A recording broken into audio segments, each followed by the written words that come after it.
En effet, pour conclure cette journée, on a proposé à Jean-Philippe Pierron d'être notre grand témoin. Vous êtes philosophe, responsable du master humanité médicale et environnementale au département de philosophie de l'Université de Bourgogne, directeur de la chaire Valeurs du soin et membre du conseil scientifique du campus de la transition à Forges. Ça. Et vous travaillez en particulier sur la dimension poétique de l'action humaine.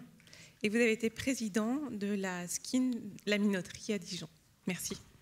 J'ai écouté toute cette journée. Je suis venu, moi aussi, avec mes grands ancêtres, Nietzsche, d'à côté, qui dit « Maturité de l'homme, retrouver le sérieux qu'il mettait au jeu étant enfant ». Et Montaigne, un peu plus vieux, très vieux, hein, mais comme dit l'autre, hein, c'est pas parce qu'on est un vieux pommier qu'on donne de vieilles pommes. Hein. Montaigne qui dit éduquer un enfant, c'est pas remplir un vase, c'est allumer un feu. Donc j'ai écouté toute cette matinée et cet après-midi avec mes grands ancêtres, et en même temps, en étant contemporain de ce qui s'est passé il y a 3 semaines et de ce qui s'est passé hier, c'est-à-dire la remise d'un prix Nobel de littérature d'abord, puis d'un prix Goncourt. C'est de la mondanité, ça n'a pas en soi beaucoup d'intérêt. Hein. Si ce n'est que ça m'a toujours interrogé, et ça continue de m'interroger, que Alfred Nobel, qui s'y connaissait en explosifs, ait considéré que la littérature est méritée d'avoir un prix Nobel, autrement dit que la littérature est peut-être plus explosive que l'économie, laquelle n'a pas, elle, de prix Nobel.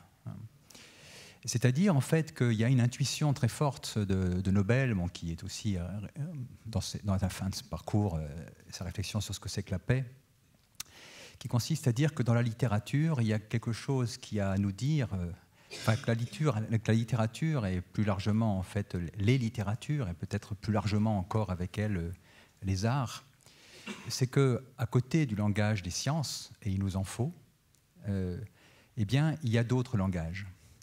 Il y a un langage donc des sciences qui est celui en fait de l'exactitude, qui pour pouvoir prouver a besoin de découper, d'analyser, de segmenter, mais qu'à côté donc du langage de l'exactitude, il y a un autre langage, celui de la rectitude, du dire poétique.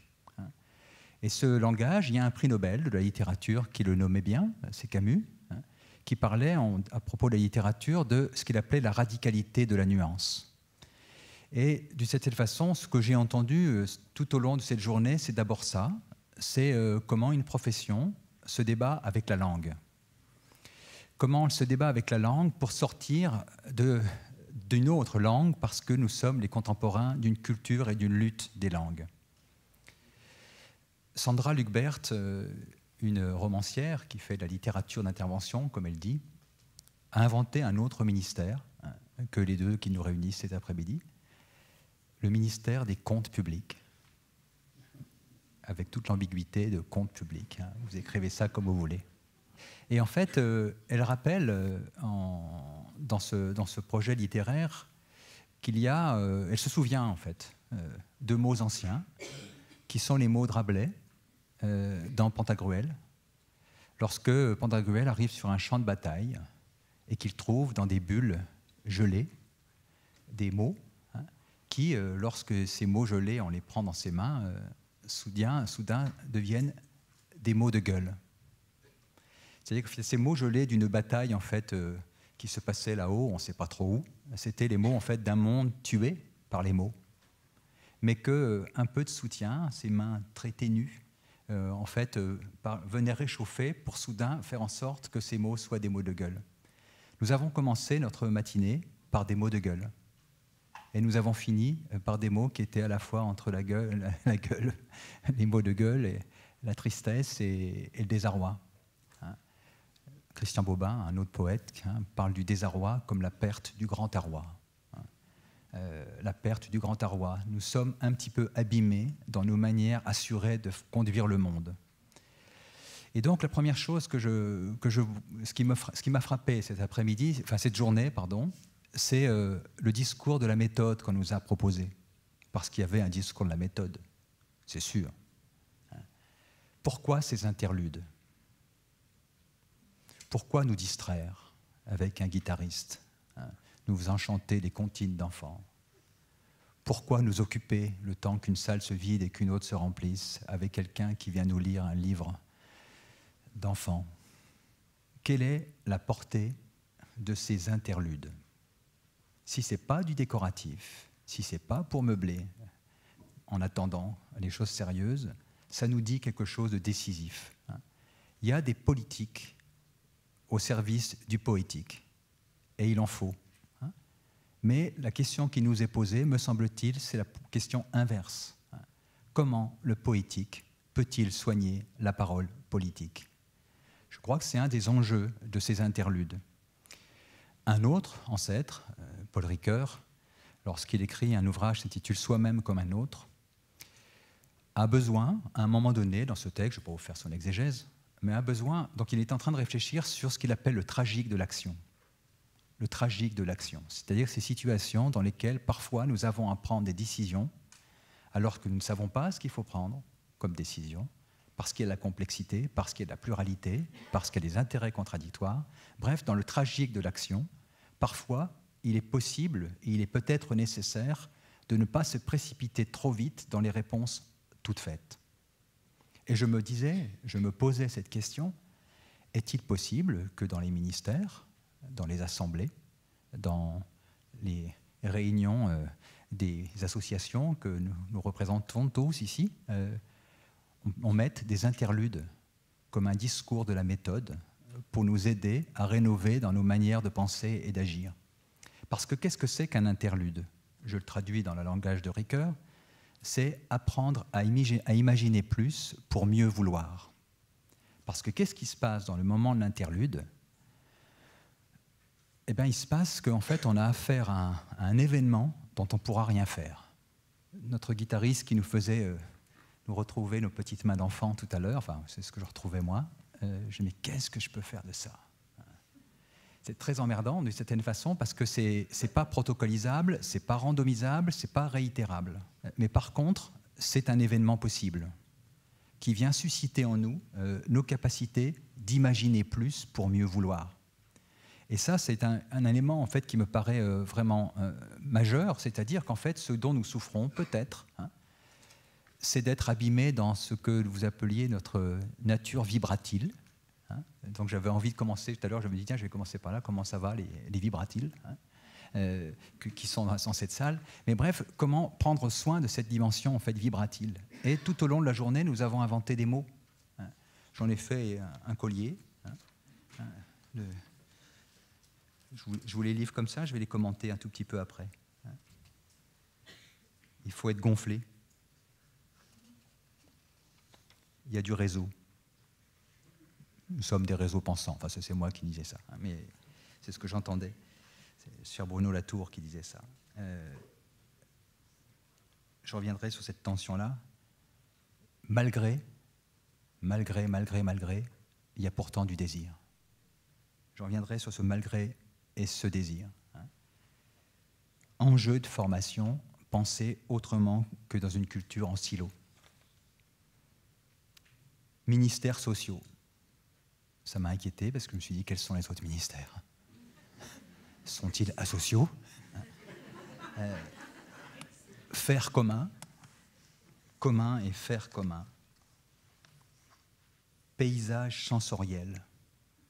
Art de l'approche ou art à l'approche pour nos collègues architectes. Attention sociale intense. Cabane à atmosphère. Moi, je ne sais pas dans quelle langue ou dans quel pays on est pour parler cette langue-là.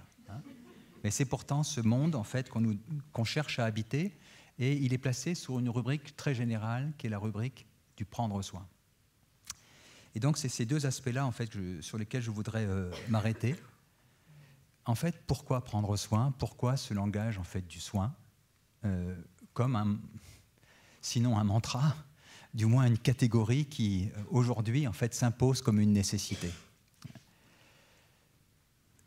Je disais, il y a quelque chose qui m'a frappé dans un exposé ce matin, c'était cette tension entre le malgré et le désir. Malgré un certain nombre de choses dont je vais parler maintenant, il y a malgré tout du désir de création, du désir de commun, du désir de politique, du désir d'assembler. Alors je voudrais commencer par dire ceci, c'est que ce que j'ai entendu derrière cette langue, c'est une autre langue, à l'égard de laquelle il s'agit de se positionner et peut-être de s'opposer, en tout cas de résister, parce qu'effectivement il y a une querelle des langues. Je le disais, lorsque cette querelle des langues, on peut lui donner un nom, hein, c'est la langue du sensible en face ou en discussion avec ce que le juriste Alain Supiot appelle la gouvernance par les nombres. La culture, si elle veut pouvoir justifier son intérêt, eh bien, elle doit trouver des indicateurs valables, en tout cas qui permettent de raconter, non pardon, de compter, hein, de mesurer ce qu'elle produit. Gouvernance par les nombres. Et la question qui nous est posée, c'est accepterons-nous encore que les indicateurs qui servent à mesurer la culture soient ceux qu'on nous propose et non pas que nous rentrions dans une logique d'invention d'autres indicateurs. Sylviane a terminé en nous proposant un type d'indicateur. Les quelques chiffres inquiétants qu'elle propose, l'impact sur la santé mentale, combien ça coûte. Ça, c'est un indicateur pertinent. En tout cas, ça pose la question de qui décide des indicateurs pertinents ou non impertinents. Bref, ce qui est en jeu, me semble-t-il, dans cette invention d'une galaxie sémantique qui voudrait parler autrement le monde, c'est en creux la discussion d'un autre monde. On a parlé plusieurs fois d'espérance tout au long de la journée. Un autre grand ancêtre, Paul Ricoeur, définissait l'espérance de la façon suivante. Il dit l'espérance, c'est un optimisme qui a connu les larmes. Il y en a un autre, à peu près à la même époque, enfin un petit peu avant, qui disait l'espérance, c'est un désespoir surmonté. Et puis il y en a encore un autre, c'est Ricoeur encore qui dit ça, il dit comment penser la joie du oui dans la tristesse du fini. Alors comme il faut finir la journée, je vais commencer par la tristesse du fini pour soutenir la joie du oui. Il y a une tristesse du fini qui définit un peu le portrait de cette réalité avec laquelle nous nous coltinons et qui nous fait presque pleurer et parfois pleurer. Alors j'ai fait la liste des tristesses, je ne sais pas si j'ose vous l'infliger, mais je vous en donne quand même quelques éléments qui m'ont frappé tout au long de cette journée. On parle de réseau, mais en face du réseau, il y a autre chose. Il y a l'homo economicus, qui pense que le plus petit élément du social, le plus petit atome du social, c'est l'intérêt individuel égoïste, qui pense à partir de la peur et de la jalousie. C'est-à-dire que finalement, cette figure-là de l'homo economicus, c'est celle en fait qui domine nos manières de compter ce qui compte. Et avec lui, ceux qui l'accompagnent, nous sommes dans le souci du vivant, et c'est une vraie question, pourquoi le spectacle vivant nous rend-il vivants? Et pourquoi est-ce aussi important? Et parce que nous sommes aussi dans des cultures de mort. Il y a un mot qu'ont inventé un certain nombre de collègues philosophes, le nécro-capitalisme. Nécro-capitalisme. C'est de ça dont parlait Sylviane, en définitive, de cette façon, sans parler de tous les impacts sur les milieux, les non-humains, mais aussi les humains. Bref, il y a cette question de l'homo economicus, donc autrement dit, de quelle anthropologie quelle anthropologie soutient et sous-tend notre conception en fait, de ce que c'est que la pratique culturelle. C'est-à-dire, est-ce que la vulnérabilité est un défaut, voire une défaite? Parce que finalement, dans les sociétés comme les nôtres, être vulnérable, c'est précisément ne pas être dans le move. C'est ne pas pouvoir être dans la compétition. Il ne faut surtout pas être vulnérable. Donc, penser, comme nous le faisons, une vulnérabilité comme capacitante, c'est entrer en discussion, au moins, avec cette conception anthropologique qui pense que la vulnérabilité est un accident et non pas une capacité relationnelle. Homo numericus versus homo ludens, si je puis dire. Il faut choisir. Un autre élément en fait de tristesse, bon, je ne veux pas en faire trop quand même, de tristesse, mais quand même, tristesse et colère, c'est justement notre collègue danseuse, en parlant du réchauffement climatique. Les psychologues parfois parlent aussi de la climatique intérieure. Il y a un réchauffement climatique qui s'accompagne aussi d'un refroidissement poétique, si je puis dire. C'est-à-dire en fait que nous sommes abîmés dans nos sensibilités, on l'a déjà dit plusieurs fois, et ça prend des formes très particulières. J'en évoque simplement 2-3. Celle que Boltanski, déjà en son temps, dans le nouvel esprit du capitalisme, appelait la marchandisation de l'intime. La grande force, précisément, des écrans, qui font peut-être trop écran, ce qui est cherché à se dire cet après-midi et ce matin. Mais quand il parlait de marchandisation de l'intime, c'est de dire effectivement que la force aujourd'hui en fait, du numérique, c'est de venir de nous rejoindre dans notre singularité. Ou plus précisément, on croit que c'est nous qui vient nous choisir, même si finalement les notifications ne viennent pas nous chercher, mais viennent trouver notre moi numérique. On a tous fait cette expérience, mais je le prends souvent, cette expérience-là. Moi, je me rappelle mon garçon qui me dit c'est la première fois qu'il a eu un smartphone. Son smartphone, un jour, lui souhaite son anniversaire. Il dit « Papa, mon smartphone m'a souhaité mon anniversaire. » Et je trouvais ça génial. Était-ce génial? Et après, en fait, j'ai réfléchi un tout petit peu, sans doute vous aussi. Il m'est arrivé, en fait, que j'ai des amis que je ne connais pas bien qui me notifient mon anniversaire et qui me le souhaitent. Alors je me dis, tiens, comment ça se fait qu'on me souhaite mon anniversaire alors qu'on ne me connaît pas? Et donc, quelle est la différence entre une notification et un événement? Eh bien, lorsque mon ami oublie de me souhaiter mon anniversaire et m'appelle le lendemain en me disant, tiens, j'ai oublié ton anniversaire, mais j'y ai pensé, c'est la différence qu'il y a, si vous voulez, entre une information et un événement. Ou entre, pour le dire autrement, le fait que le numérique, ça a beaucoup de mémoire, mais ça n'a pas de souvenir. Et tout l'enjeu, précisément pour nous, de ce point de vue-là, c'est sans doute, effectivement, de se dire que la marchandisation de l'intime, elle vient chercher en nous ce qui est le moins nous. Et donc, comment prendre soin de cette dimension en fait, singulière du sujet que nous sommes? Il y a là un vrai enjeu. Il y a la tristesse du hors-sol, des politiques face à l'importance des liens. Donc, autour de la question de que signifierait s'enterrestrer, si je puis dire. Tristesse d'un univers anesthésié et pasteurisé, celui en fait des milieux de vie dans lesquels nous pouvons vivre aussi. Tristesse du tout sécuritaire, c'est-à-dire en fait dans une culture qui a tellement peur du risque, parce que le risque il est potentiellement dangereux, parce que l'événement est nécessairement indésirable. Eh bien, nous construisons un monde qui, je veux dire, cède à une sorte de pulsion. Je ne suis pas psychanalyste, mais une sorte de pulsion en fait face à la peur de la perte du contrôle. Et le nom de ça s'appelle les normes, les protocoles, les régulations, les données fonctionnelles sous lesquelles croulent, faut-il dire crouler, sous lesquelles s'effondrent plutôt les architectes, qui veulent lutter pourtant contre l'effondrement. Les normes, c'est fait pour lutter contre l'effondrement, mais en même temps, on s'effondre ailleurs.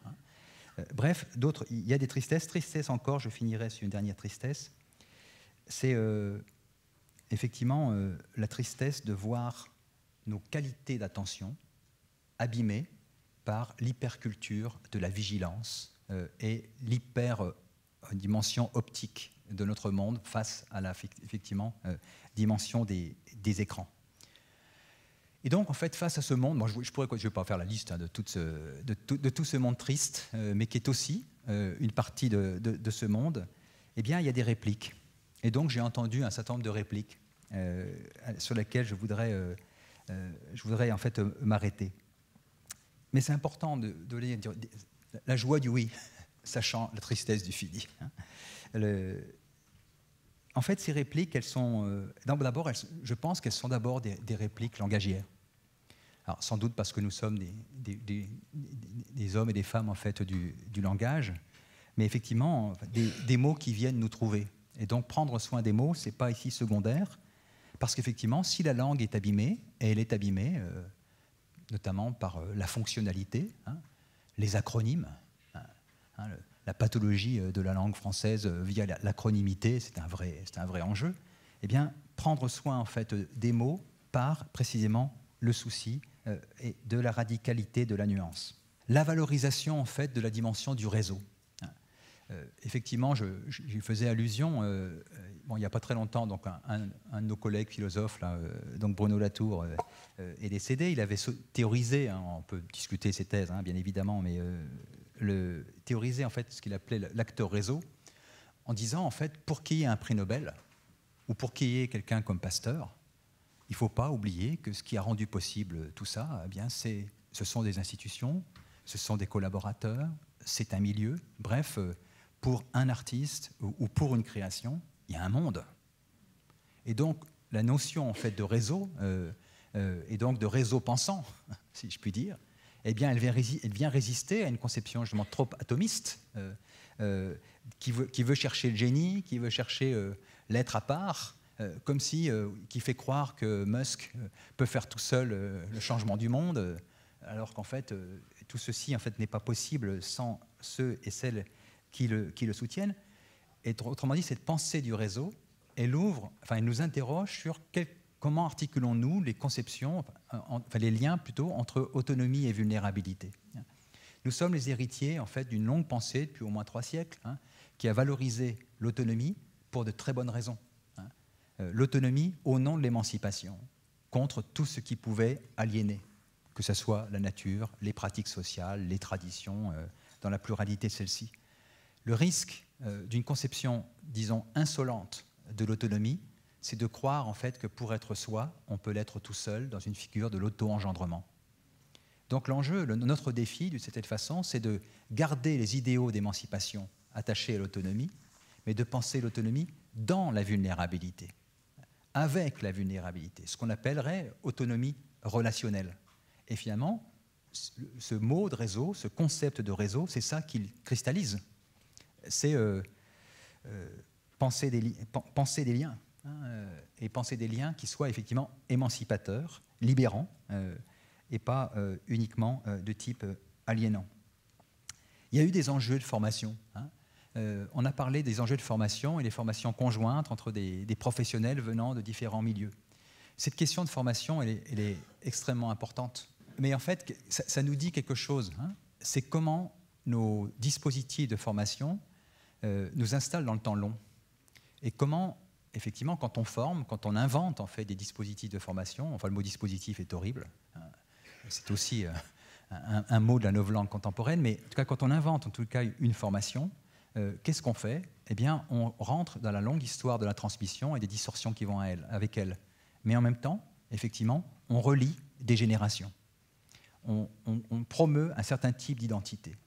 Et face, effectivement, à ces enjeux qui sont les enjeux qui sont les nôtres aujourd'hui, c'est-à-dire qu'en fait, nous vivons d'une atomisation. Hein. Nous sommes tous devenus des spécialistes des miettes. Hein.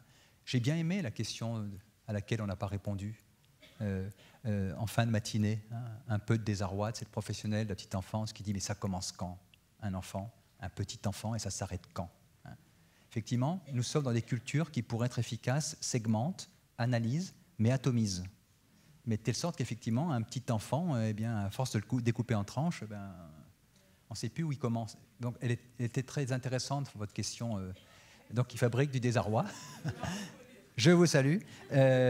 Mais parce que précisément, en fait, qu'est-ce qu'elle dit en fait, qu'est-ce qu'elle disait, votre question à laquelle on n'a pas répondu? Eh bien, elle dit quelque chose, ce que je cherchais à dire tout à l'heure en disant qu'il y a une fécondité heuristique des interludes. Parce que finalement, ce que fait le poétique, dans la pluralité de ses formes, qu'il soit musical, théâtral, enfin, chorégraphié, conté, etc., ce que fait l'interlude, c'est qu'il vient casser les modèles. On ne peut pas en faire quelque chose. On ne peut pas en faire quelque chose, mais par contre, il nous invite à penser en dehors des modélisations toutes faites ou des réponses déjà préconçues. Merleau-Ponty dit ça, hein, les humains ont tendance, comment dire, à vivre à l'intérieur des modèles qu'ils construisent et ils renoncent à habiter le monde. Bon. Il y a un enjeu, c'est effectivement habiter le monde. Bref, donc ces enjeux de formation, et donc de croiser finalement les formations entre ces sorties en fait, des cultures en silo, hein, dont nous voyons les limites aujourd'hui, et qui se cherchent peut-être, ça je le dis comme ça en passant, qui se cherchent aujourd'hui peut-être autour d'un mot qui est encore un mot vague, hein, qui est la question des humanités. Vous êtes sans doute frappés, hein, comme moi, hein, qu'on se met à parler partout aujourd'hui d'humanité environnementale, d'humanité médicale, d'humanité numérique. Mais pourquoi, hein? C'est sans doute pas les humanités de la Renaissance dont il est ici question. Mais si on en parle à ce point, c'est sans doute parce que précisément nos segmentations, nos cultures qui séparent en fait les compétences et les savoirs en ultra-spécialité, eh bien, manquent leur cible, qui est effectivement repenser l'humain en anthropocène ou à l'heure de la transition écologique et sociale, ou, enfin, prenez les catégories en fait, qui vous intéressent. Bon. Il y a eu d'autres répliques dont on a parlé. Une réplique en fait de ce qu'on pourrait appeler une culture de la polysensorialité dans un monde qui est dominé par la monosensorialité du tout optique. La question de l'écran, à sa manière, ce qu'elle dit ça, c'est une hypersollicitation en fait du regard, mais pas n'importe quel regard, c'est le regard de la vigilance, c'est pas le regard de l'attention. Et donc cette culture de la résonance et de la polysensorialité, elle a fait, moi, dans l'atelier où j'étais, c'était d'abord la valorisation par les architectures. Alors, cette question d'architecture, donc la question du soin des lieux, du ménagement des lieux. Bon. Alors, c'est intéressant, dans l'atelier où j'étais, hein, au fond, on n'a pas dit ça comme ça, mais finalement, c'est ce que j'entendais. Il y a cette idée que comment faire en sorte pour que nos... Donc, c'est un petit peu ce qui se passe dans la salle en sous-sol, là, hein, enfin, l'étage en dessous. Hein, c'est comment faire en sorte que nos architectures soient, j'ose le mot, des architectures. Pluraliser les textures de nos milieux, textures sonores, textures polysensorielles. Bref, comment faire en sorte que, bien sûr, il faut du sécurisé, parce que nous sommes dans des cultures qui savent que si ce n'est pas sécurisé, eh bien, effectivement, il y a la loi derrière, il y a l'isonormé derrière. Mais comment le sécurisé ne prend pas le dessus sur le sécurisant, hein? Parce que tout l'enjeu n'est pas en fait d'opposer le sécurisant et le sécurisé, mais c'est de se dire comment le souci de sécuriser est au service du sécurisant et on ne peut pas s'en tenir simplement à la sécurisation des espaces. Sinon, ils sont invivables. Hein. On a tous des exemples. Hein. Bref, et donc, à ce moment-là, effectivement, pluraliser bien, les ambiances sonores, hein, la dimension du tactile, hein, la dialectique du dur et du mou. On me parlait des matériaux mous et durs. Hein, comment, en fait, nos revêtements de sol, hein, on pourrait les décrire aussi à partir des ambiances sonores en fait, qu'ils appellent. Bon, bref. Donc, répliquer finalement à la monosensorialité et à la prédation optique, d'abord par la polysensorialité, ou, c'est une autre façon de le dire, parce que Baudelaire appelait les synesthésies, hein, et ce que les sciences du développement appellent aussi synesthésie, hein, les parfums, les couleurs et les sons se répondent. Bon, et si on en faisait une politique? Donc, réplique donc, de la polysensorialité. Il y a une autre réplique, c'était dans l'autre atelier, j'y étais pas. Mais voilà ce qui s'y est dit, j'imagine. La lecture. Hein. Nous sommes... Enfin, la question, c'est la question de comment faire... Bon retour à vous. C'est comment faire, en fait, pour résister à la vitesse. Comment faire de la lenteur une valeur et une option dans des sociétés comme les nôtres qui font que pour y être adapté, eh ben, il faut être dans le move, donc speed, hein, qui pose la question de savoir qui sont les plus malades, hein, ceux qui sont dans le mouvement ou ceux qui dépriment et qui ralentissent. Hein. Mais bon, c'est une autre question. Bref, une éthique de la lenteur. Et finalement, c'est ça que, en fait, quand on nous a lu tout à l'heure un album, je me disais ça, au fond, qu'est-ce que c'est lent, hein. On pourrait scroller plus vite, hein. Mais précisément... ça dit quelque chose, c'est Hartmut Rosa en fait, qui a cette formule dont il se méfie d'ailleurs. Hein, il dit finalement la lecture, c'est une oasis de décélération. C'est une oasis de décélération, c'est-à-dire faire de la lenteur une réplique à la vitesse. Il y a une vertu de la lente lecture, qui est précisément de laisser le temps à ce qu'une information s'infuse, diffuse, se dilatent, viennent nous chercher et peut-être fassent événement biographique. Et ça, c'est jamais décidé, c'est pas décrétable, c'est pas protocolisable, mais c'est ça qui est libérant. Bref, éthique de la lenteur. Il y a la question qu'on a entendue à la fin de ce qu'on pourrait appeler faire attention à l'attention. Faire attention à l'attention. Attention à l'attention. Si on la distingue effectivement de la vigilance hyper-intellectuelle, hein, donc ce n'est pas le attention au sens de « tu vas être attentif hein », mais c'est au sens de se rendre disponible en fait, à ce qui survient. Et là, je veux dire, je vais finir là-dessus, en fait, on est on est sur à la fois du décisif et en même temps du difficile. Hein. C'est comment faire une politique avec ça. Hein. Et donc peut-être, c'est pour ça que je parlais en fait de discours de la méthode implicite, hein, peut-être en fait qu'il serait intéressant de se dire comment dans les institutions dans lesquelles nous sommes, dans les réunions en fait que nous organisons, que nous programmons, eh bien comment nous faisons de cette attention à l'attention eh bien un point de vigilance dans nos manières d'organiser. Je le dis autrement. Il m'est arrivé de beaucoup travailler avec ce qu'on appelle le médico-social, c'est affreux ce vocabulaire. Hein. Et donc, en fait, bref, dans les AEMO, en l'occurrence. Et en fait, donc, je faisais de l'analyse de la pratique. Bon. J'étais venu chercher un philosophe, c'est intéressant de se demander pourquoi, mais c'est un autre problème. Mais surtout, ce qui m'a beaucoup intéressé, c'est comment des professions, dans leurs conventions collectives, considèrent que le temps de pensée fait partie du temps de travail.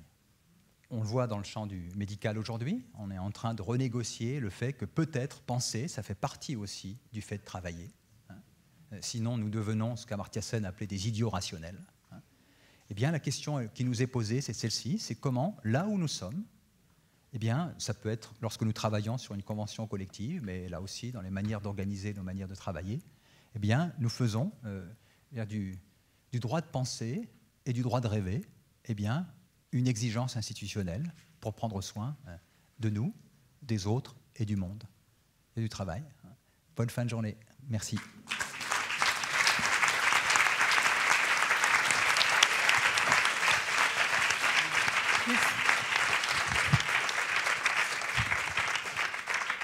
Merci beaucoup pour cet exercice difficile et en plus avec le retard qu'on a pris. Désolée, il y a beaucoup de gens qui ont des trains. Donc, pardon. Évidemment, je ne vais pas conclure cette journée puisque cette journée qui nous a amenés à penser tous ensemble nous engage à continuer le chemin. Je vous l'ai dit, on vous l'a dit tout à l'heure, la façon dont on voulait poursuivre ce travail avec vous dans les réflexions qu'on va mener pour le protocole qu'on souhaite renouveler. Alors il y a des termes administratifs parce que on est à la fin de la date, mais avant tout parce qu'on voudrait l'enrichir. Et ça, c'est grâce au travail qu'on va mener, au travail que vous menez constamment, que nous allons l'enrichir. Et aujourd'hui était une étape de cet enrichissement pour ce protocole. Donc merci à tous d'avoir été présents, merci à tous les intervenants et intervenantes d'avoir partagé leurs réflexions avec nous. Je vais vraiment... je voudrais qu'on applaudisse aussi beaucoup Léo Campagne-Lavoine qui m'a beaucoup accompagnée dans cette journée.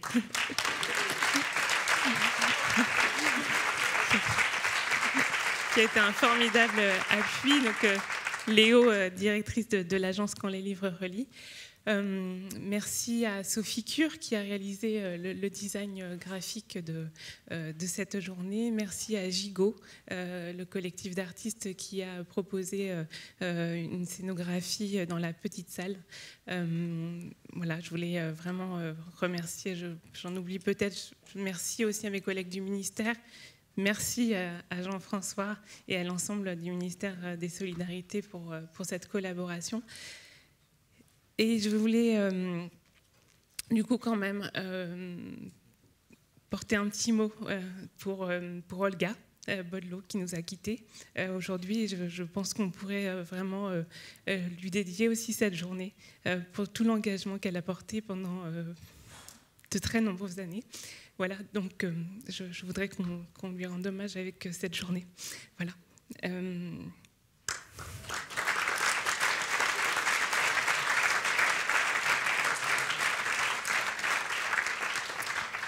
Et puis, comme la réflexion n'est pas finie, dans quelques semaines, il y a un colloque qui a été monté par RS et Sylvie Reyna autour de Bébé au musée.